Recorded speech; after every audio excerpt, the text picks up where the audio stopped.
سوال عجیبی کرده یکی از دوستان عزیز.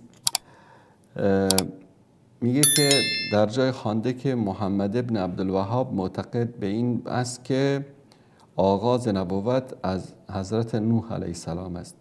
این یک شبهه‌ای است که دشمنان ذکر میکنن. همچین چیزی در کتب محمد ابن عبدالوهاب وجود ندارد، بلکه آنچه که از لابلای کتاب‌های او برداشت شده، او در مورد پیامبران اولوالعزم صحبت میکند.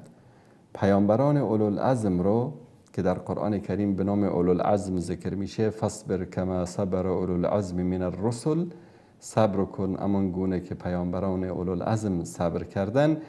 و بنابر رأی تعداد زیادی از علما، پیامبران اولوالعزم کیا هستند؟ محمد صلی الله علیه و سلم، نوح و ابراهیم و موسی و عیسی علیهم السلام. اینا پیامبران اولوالعزم هستند.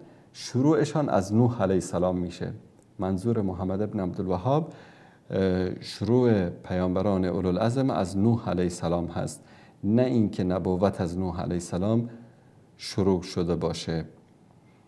به هر صورت این جواب شبهه‌ای که این عزیز ما برایشون ایجاد شده بود.